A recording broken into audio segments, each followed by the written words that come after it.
April 1945. German female prisoners of war stepped off American trains expecting torture chambers and starvation. Instead, they were handed Coca-Cola, served apple pie, and invited into American homes for Thanksgiving dinner, shattering everything Nazi propaganda had told them about their subhuman enemies. But here's what really broke them. Why would a country whose son died fighting Germany show more kindness to enemy soldiers than the Reich ever showed its own people? Before we jump back in, tell us where you're tuning in from.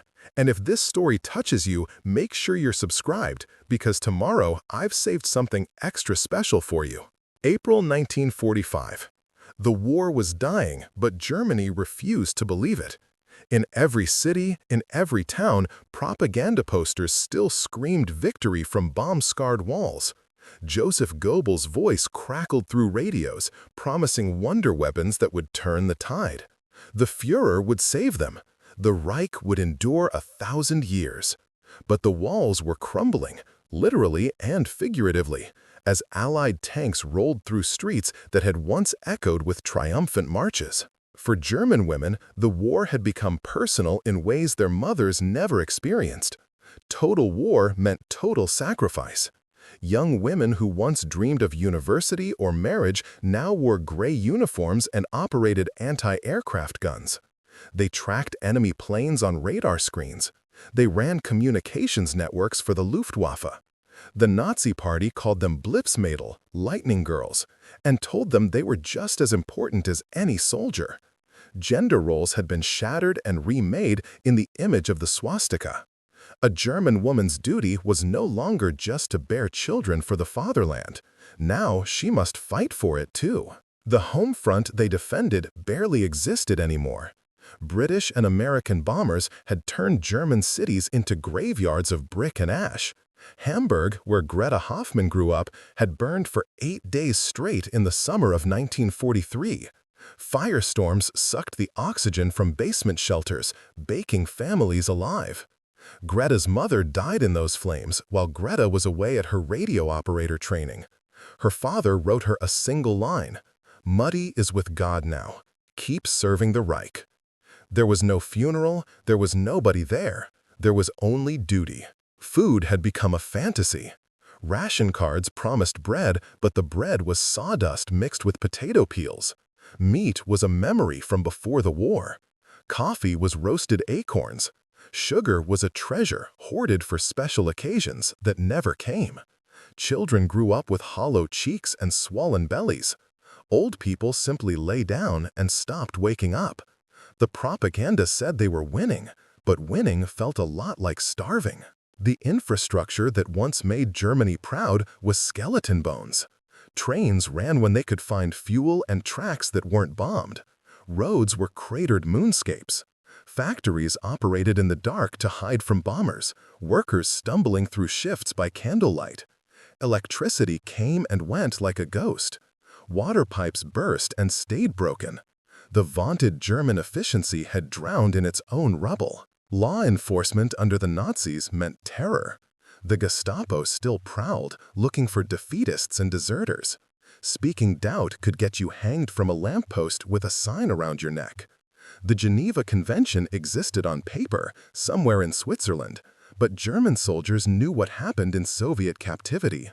Whole armies vanished into Siberian work camps. The propaganda made sure everyone knew. If you surrender to the Bolsheviks, you die screaming. If you surrender to the Western Allies, well, the propaganda was less clear, but no less terrifying. Americans were savage capitalists controlled by Jews. They would torture prisoners for sport. They would starve you for fun. Better to fight to the last bullet than fall into their hands.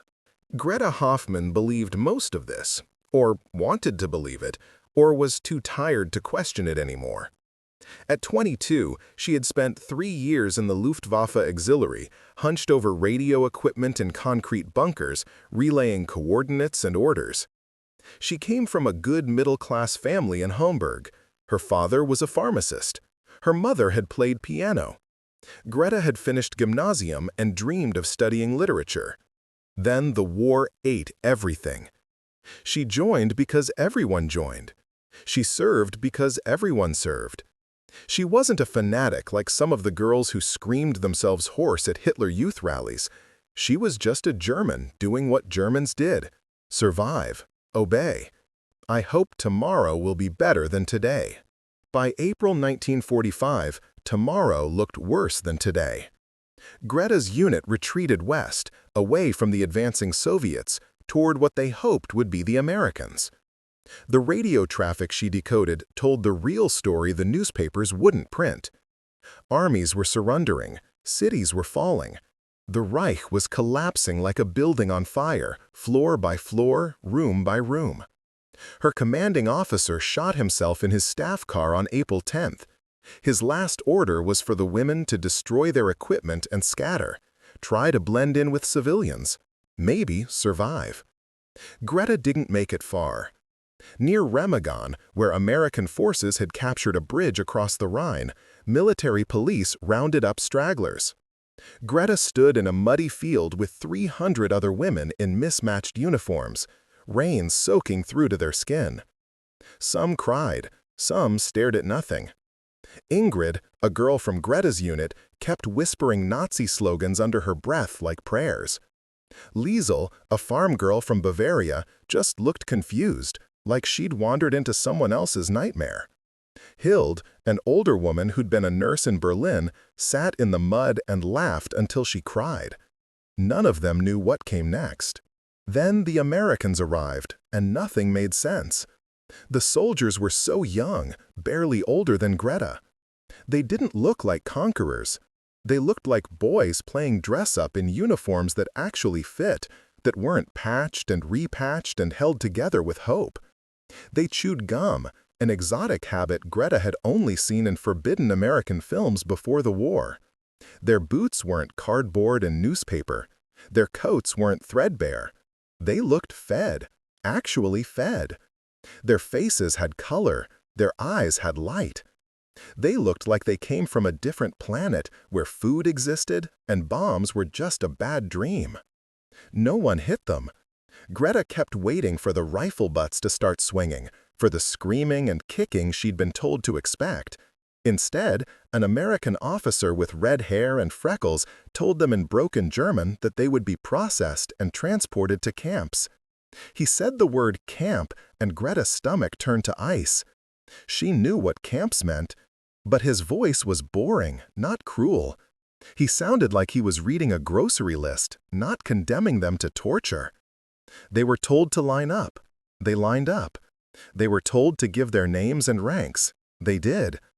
Then something impossible happened. American soldiers came through the line handing out small cardboard boxes. K-rations, someone whispered. Greta opened hers with shaking hands. Inside was food. Real food. Crackers that weren't moldy. Cheese in a can. Chocolate. Actual chocolate, dark and smooth, not the fake wartime substitute that tasted like wax and sadness. And coffee. Real coffee that smelled like her mother's kitchen before the world caught fire.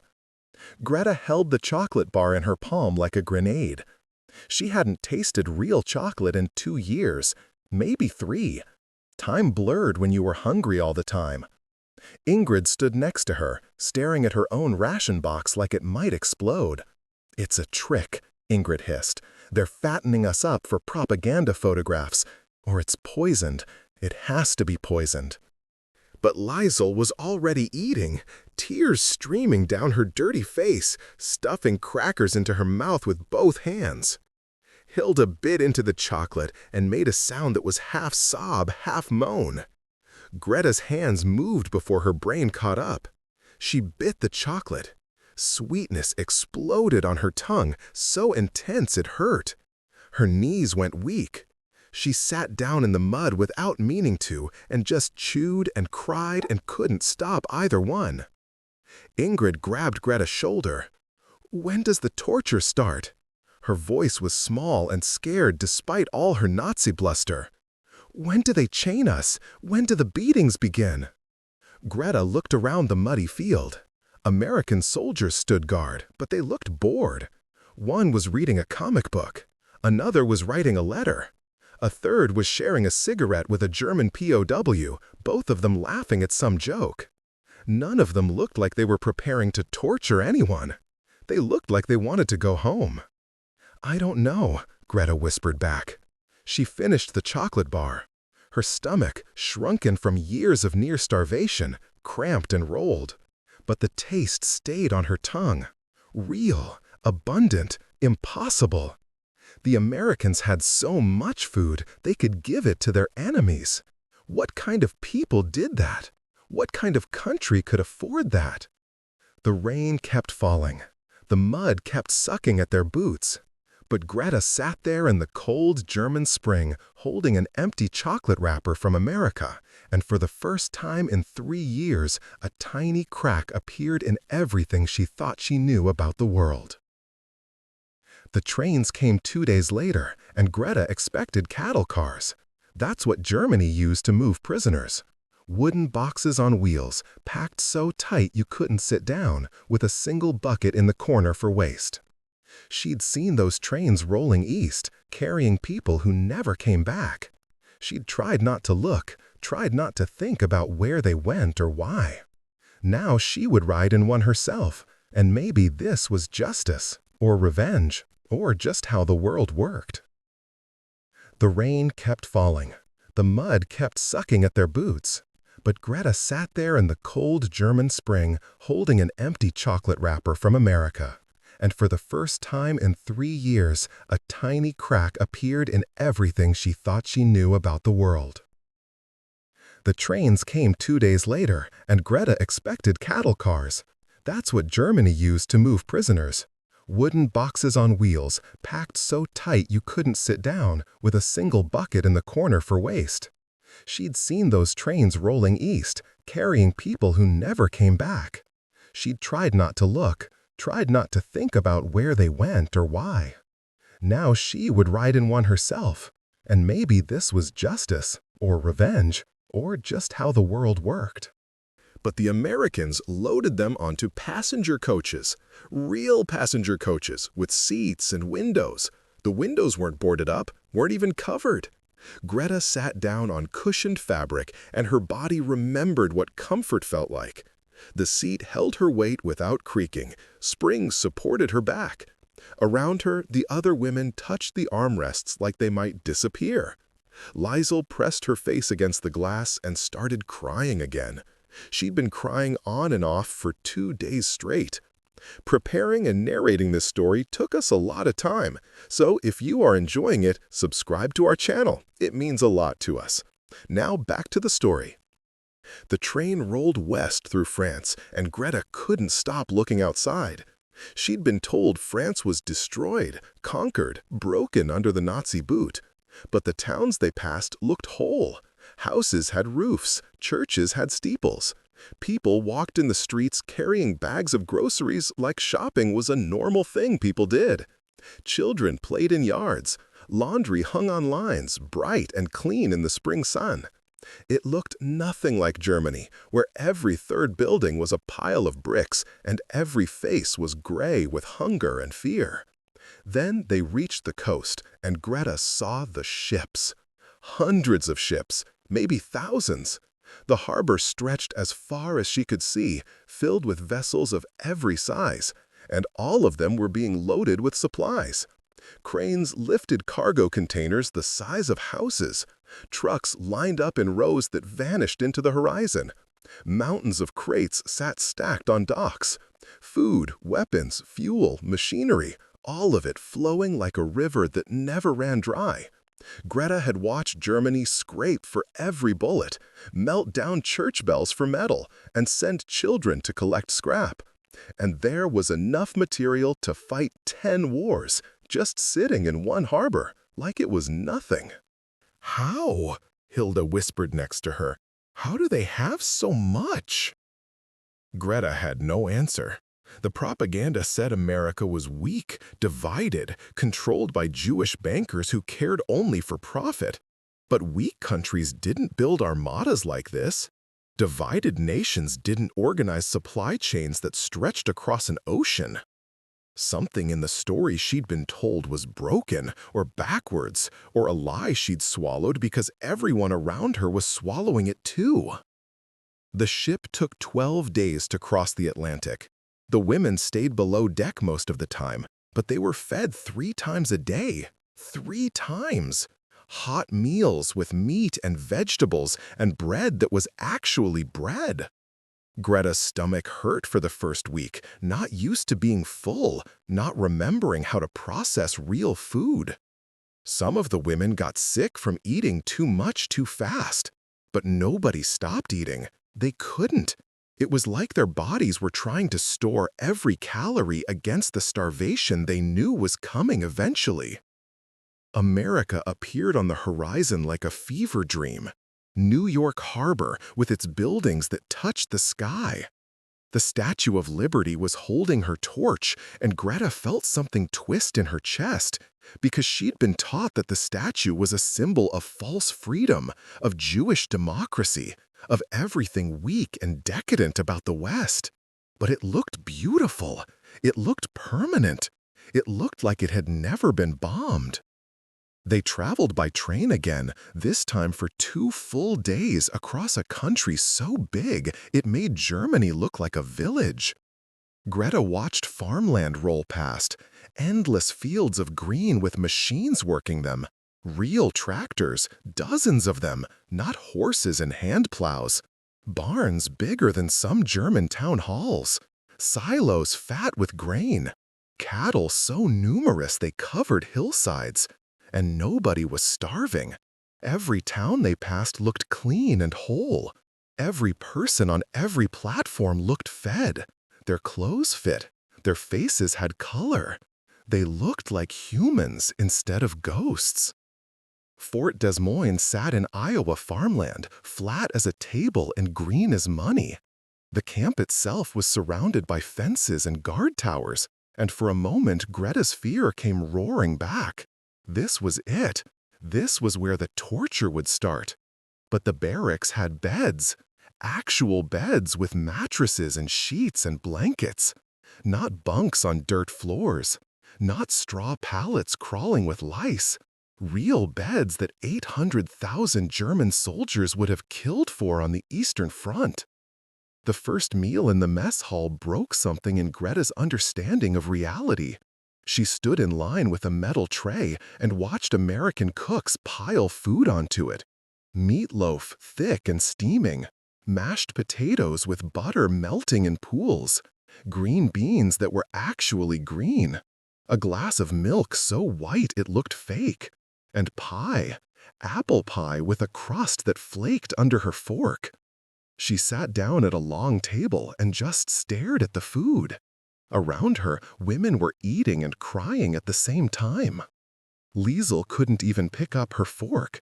She just sobbed into her hands, shoulders shaking. "This is more than my whole family ate in a month," she kept saying. "A month! My little brothers were eating grass, grass. And this is what they feed prisoners?" Ingrid refused to touch her tray. She sat rigid, arms crossed, face hard. "It's a trick," she said, but her voice shook. "They're fattening us for photographs, for propaganda, to show the world how merciful they are before they kill us. Don't fall for it." But Greta was already eating. The meatloaf tasted like something her mother used to make before the war, before the hunger, before everything turned to ash and duty. The potatoes were smooth and rich. The milk was cold and sweet. Her stomach cramped and protested, but she kept eating because stopping felt impossible. This was abundance. This was what the word meant. Not propaganda posters promising bread and victory.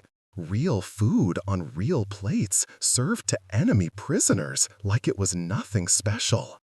The next morning, a Coca-Cola truck arrived at the camp, and Greta thought she was hallucinating.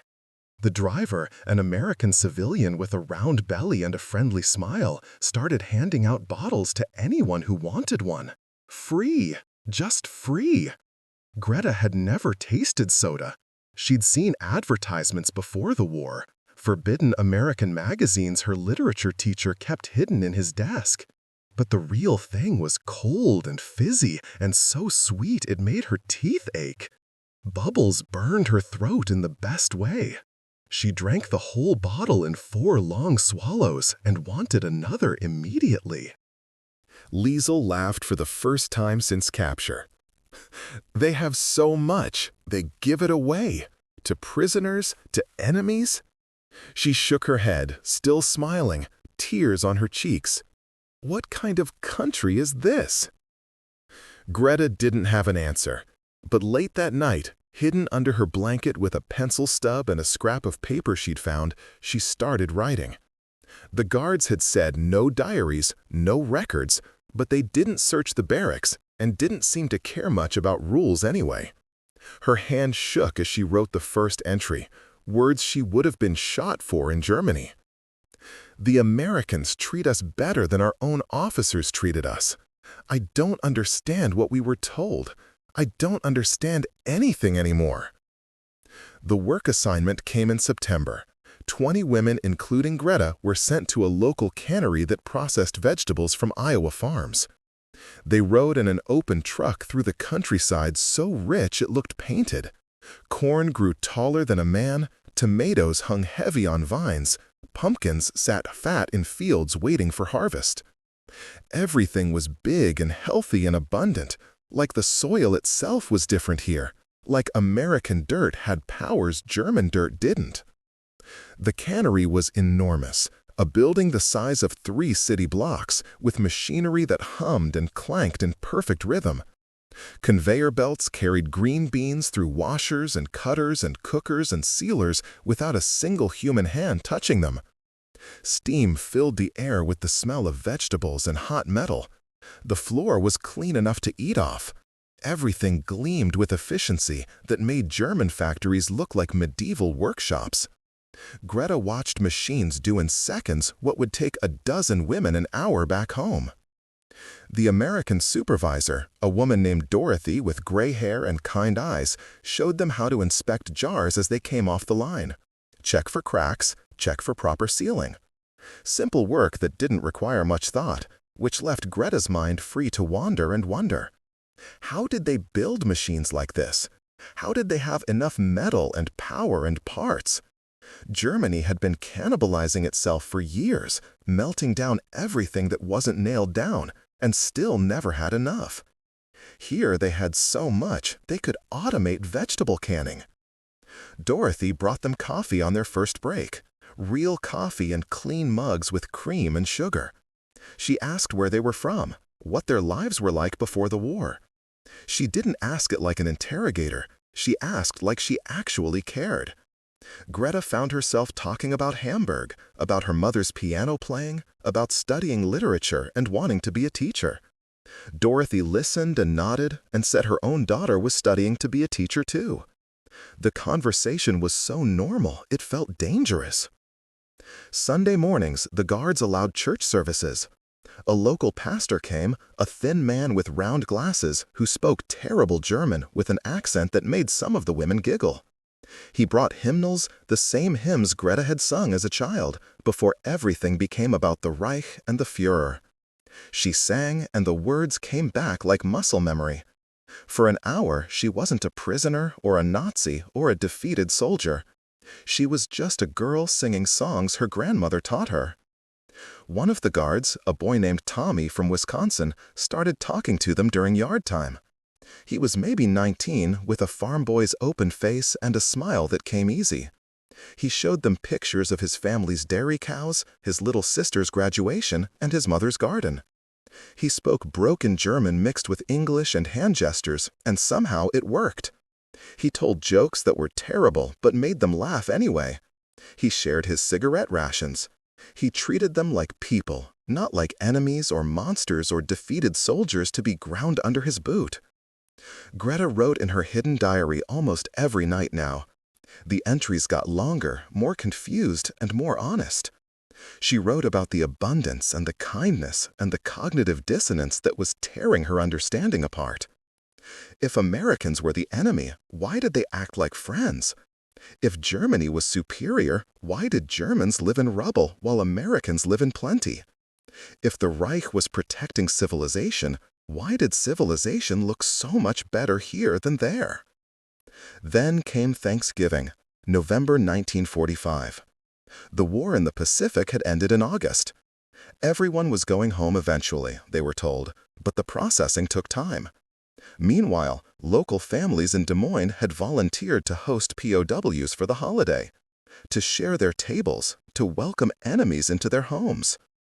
Greta didn't believe it until she was standing on the porch of a white farmhouse with blue shutters, holding a small bag with her best uniform inside, her heart hammering against her ribs. A man opened the door, tall and weathered with farmer's hands and a gentle smile. John Johnson. His wife Mary appeared behind him, round and warm with flour on her apron. 3 children peeked around her skirts, curious and shy. The house smelled like roasting turkey and baking bread and cinnamon and 100 other scents Greta had forgotten existed. The table was set with enough food to feed 20 people. Turkey is so big it barely fits on the platter. Bowls of mashed potatoes and sweet potatoes and regular potatoes. Cranberry sauce and gravy and stuffing and rolls still steaming from the oven. 3 kinds of pie coolin' on the counter. Abundance piled on abundance until it looked obscene. They sat down to eat and John said grace. He thanked God for the food and the family and the peace and the guests at their table. Guests. He called Greta a guest. An enemy soldier sitting in his home was a guest. Mary passed dishes and piled Greta's plate high despite her protests. The children stared at her uniform until their mother shushed them. Everyone ate and talked and laughed, and it felt so normal that Greta wanted to scream. Then Mary asked about Greta's family. Just a simple question over mashed potatoes. Do you have family back home? Are they well? And something broke inside Greta's chest. She tried to answer, but her throat closed. She tried again, and tears came instead of words. She told them about Hamburg burning, about her mother dying in a fire, about her father's letter that said keep serving the Reich because what else was there to do when everything you loved turned to ash? Mary's hand covered hers on the table, warm and solid and real. Mary was crying too, tears running down her cheeks into her gravy. "I'm so sorry," she whispered. "I'm so terribly sorry." John cleared his throat, and his voice was rough when he spoke. "Our oldest boy was killed at Normandy. James. He was 21. He looked at Greta across the table, and his eyes were wet, but not angry. I don't blame you personally. War is bigger than any of us, but I miss my son every day." Greta couldn't breathe. This man's son died fighting the Germans, died fighting her people. Maybe died because of someone like her. Some radio operator relaying coordinates that sent bombs or bullets or death to American boys on a beach. And he welcomed her into his home. He fed her. His wife held her hand while she cried. They shared grief like it was something humans did together instead of weapons to use against each other.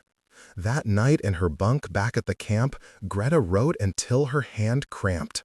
She wrote about the turkey and the pie and the Johnsons. She wrote about James who died at Normandy and her mother who died in Hamburg, and how death didn't care about sides or propaganda or who was right. She wrote the truth she could finally see clearly. These are not the monsters we were told about. We were the monsters. We followed a lie into hell and called it glory. The Americans aren't perfect, but they're not cruel. They're not trying to dominate anyone. They just want to go home and feed their families and live in peace. True power isn't about conquering. It's about building. About having so much you can share it with your enemies. About losing your son and still opening your door to the people who killed him. I don't know what I believed anymore. I don't know who I was, but I know I can never go back to being that person again. The repatriation orders came in July 1946. Greta had been in America for 15 months, long enough to almost forget what Germany looked like, long enough to stop flinching when Americans approached, long enough to believe that maybe the world could be kind. The camp commander announced that ships were ready to take them home. Some women cheered, some cried. Greta felt nothing but a cold weight in her stomach, because home wasn't home anymore. Home was a memory that died in fire 3 years ago. They were allowed to pack 1 bag each. Greta filled hers carefully with things that would have been impossible in Germany. Canned meat from the commissary, enough for a dozen meals. Chocolate bars wrapped in brown paper, more than she'd eaten in her entire childhood. Condensed milk in small tins. Coffee, real coffee, a luxury worth more than gold where she was going. She packed soap and toothpaste and writing paper, basic things that were treasures in the rubble. And, hidden at the bottom, wrapped in a spare shirt, she placed the photograph of the Johnson family that Mary had given her, and the diary she'd kept against all rules. Evidence of transformation. Proof that she'd been somewhere else and become someone different. The ship ride back was nothing like the journey over. The women were quiet, haunted by what they were returning to. News had filtered through about Germany's condition.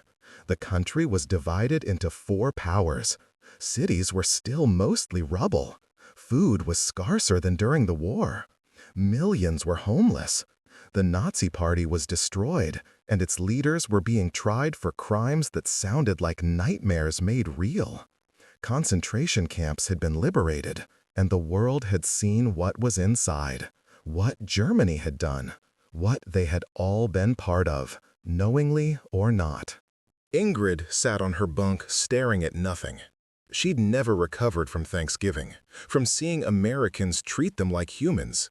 Her rigid Nazi faith had cracked and left her empty, a shell with nothing inside but echoes of propaganda she could no longer believe.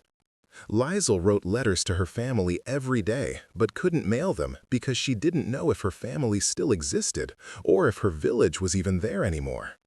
Hilda made jokes that weren't funny, laughing too loud at nothing, her mind protecting itself the only way it knew how. Greta stood on deck as the ship approached Hamburg harbor.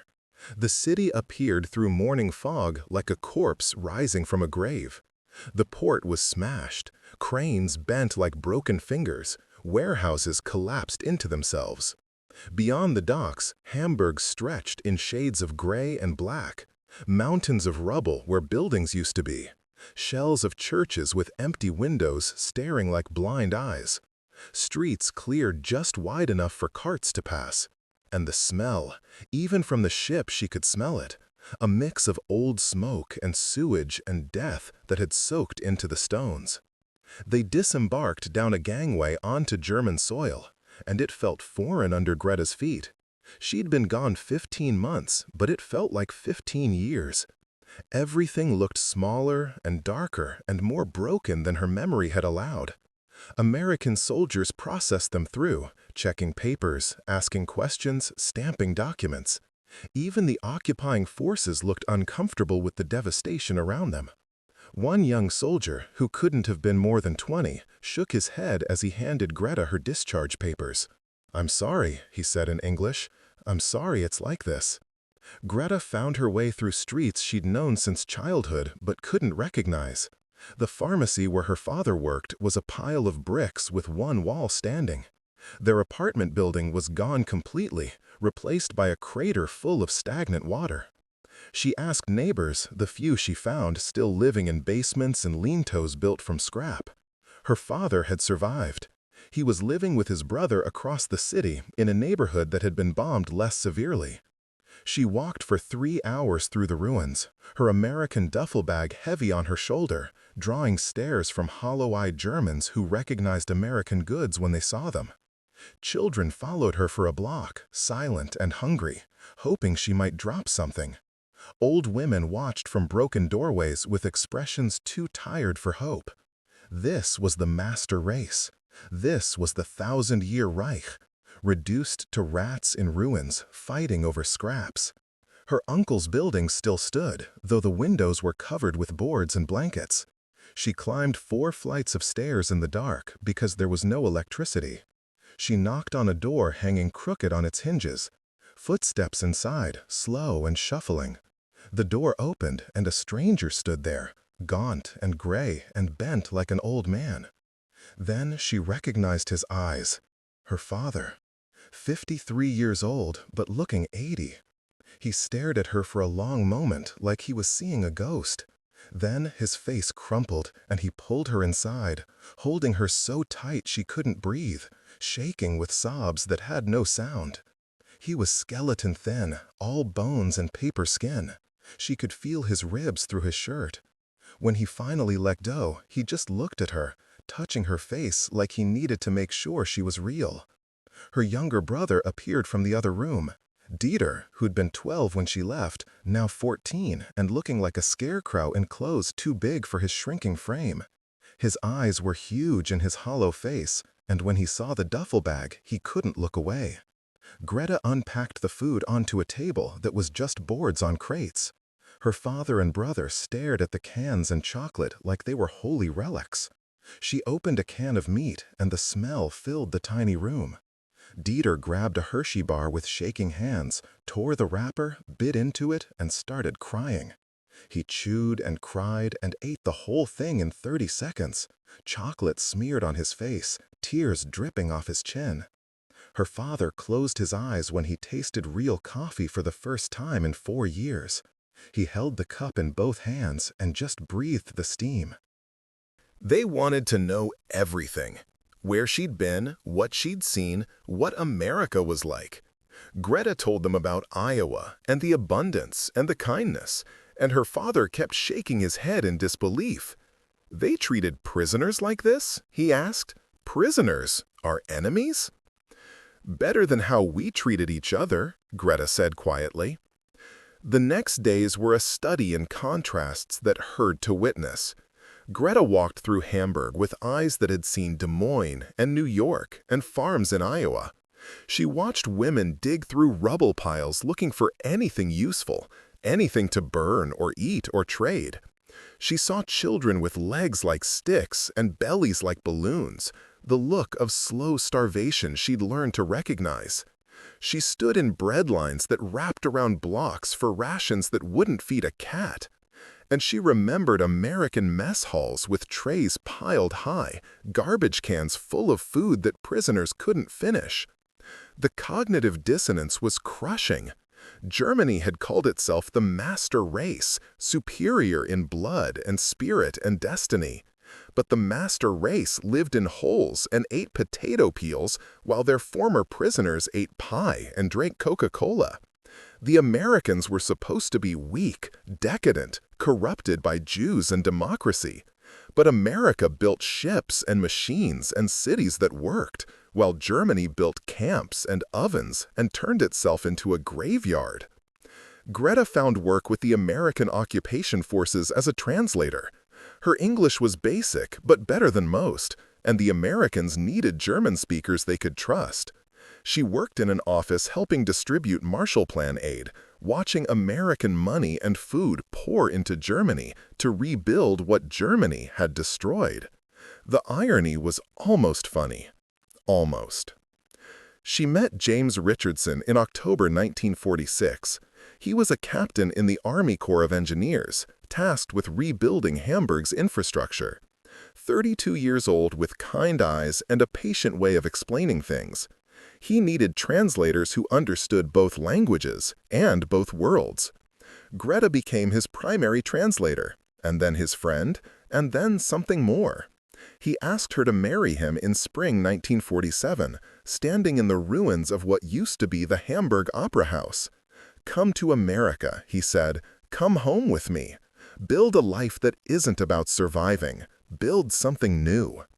She said yes. Not because she was running away, but because she was running toward something, a future, a place where her children wouldn't grow up in rubble and hunger, a country that had shown her you could be powerful without being cruel, abundant without being greedy, victorious without being vengeful. They married in a small ceremony in June 1947. Greta's father cried through the whole thing. Dieter stood up as her witness, wearing his first suit that actually fit, provided by James. In July, they boarded a ship to America, and Greta watched Hamburg disappear over the horizon with feelings too complicated to name. Relief, guilt, hope, sorrow, all of it mixed together until she couldn't tell which was which. They settled in Iowa, not far from Des Moines. James helped build the suburbs that were sprouting like mushrooms. Greta worked as a translator and then as a teacher when her English got good enough. She had 3 children who grew up on streets that had never seen bombs, eating food that was never rationed, living in peace so complete they couldn't imagine anything else. She raised them to question everything, to never follow leaders blindly, to value democracy even when it was messy and slow, to understand that fascism didn't arrive in jackboots and swastikas. It arrived in promises of greatness and blame for others, and the slow erosion of truth until no one knew what was real anymore. She made them study history, not to memorize dates, but to understand how ordinary people could do terrible things when they believed lies loud enough and long enough. Her daughter became a history teacher, specializing in World War II reconciliation. She taught students about the Marshall Plan and the Nuremberg trials, and how former enemies became friends. She used her mother's story, with permission, to show that people could change, that redemption was possible, that the future didn't have to repeat the past.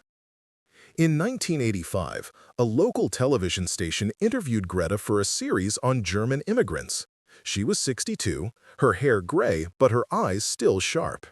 The interviewer asked what she learned from being a prisoner of war. Greta was quiet for a long moment, looking out the window at Iowa farmland golden in the afternoon sun. "I was 22 when I became a prisoner," she said finally.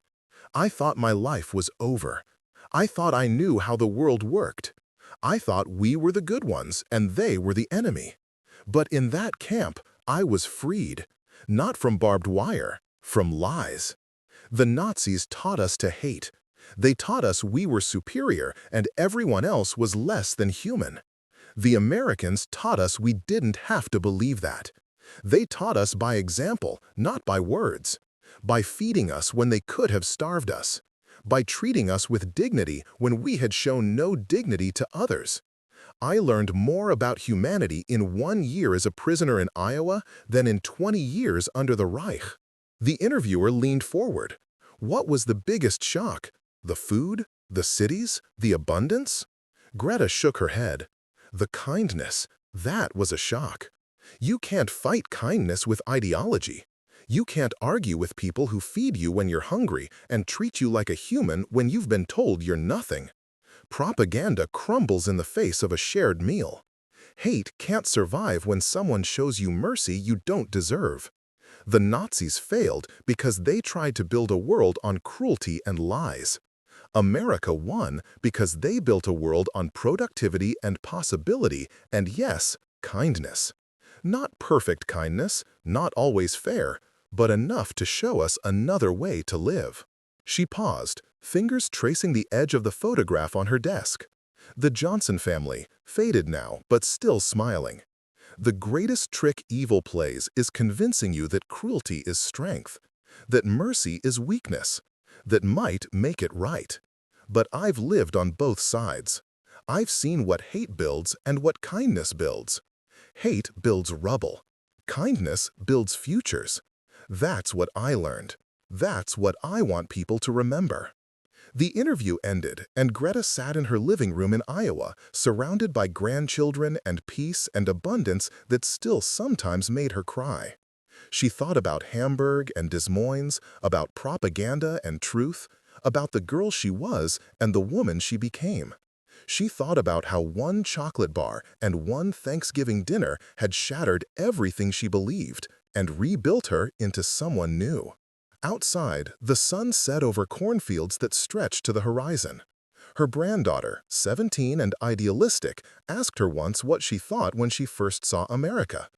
Greta had smiled and told her the truth. "I thought it was impossible. Then I thought it was a trick. Then I realized it was just the world as it could be if we built it with open hands instead of closed fists." That's the lesson. That's what matters. We have a choice, always, about what kind of world we build. I chose wrong once. I won't choose wrong again. Up next, you've got 2 more standout stories right on your screen. If this one hits the mark, you won't want to pass these up. Just click and check them out. And don't forget to subscribe and turn on the notification bell so you don't miss any upload from us.